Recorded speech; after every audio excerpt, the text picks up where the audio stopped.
ফুডিক চেনেলটোলৈ আপোনালোকক স্বাগতম জনাইছোঁ। ৰূপচন্দা মাছ কেইডোখৰত মই নিমখ আৰু হালধি সানি থলোঁ।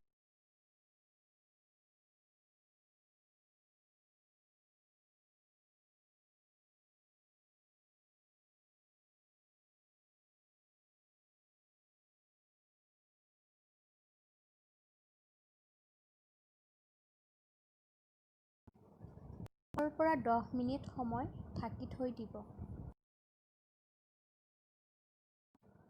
এতিয়া গৰম তেলত মাছ কেইপিচ ভাজিব। ভাঙি নোযোৱাকৈ লাহে লাহে ভাজিব, ৰঙচুৱা হোৱালৈকে ভাজিব।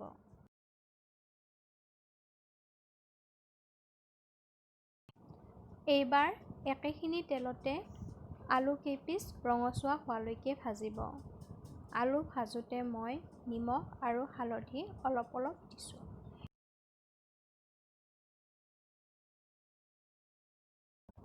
আলুখিনি ভজা হৈ গ'ল, এতিয়া কাঢ়ি থৈ দিব।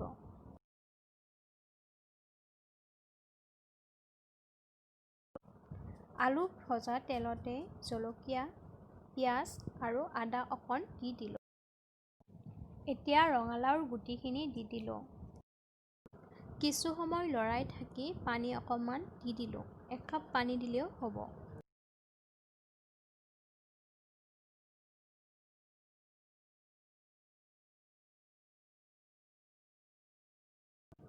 ঠাণ্ডা হোৱাৰ পিছত মিক্সিত মিহিকৈ পিচি ল'ব।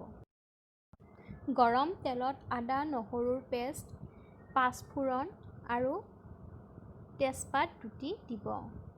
দি অকণ লৰাই থাকিব।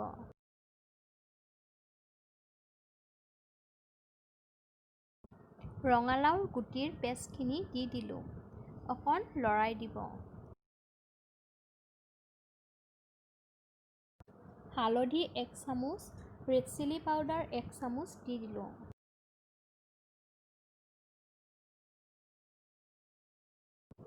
এইবাৰ 3 পৰা 4 কাপ পানী দি দিলোঁ।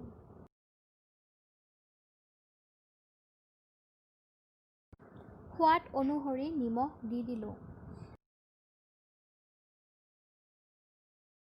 ভাজি থোৱা আলু আৰু মাছ কেইপিচ দি দিলোঁ।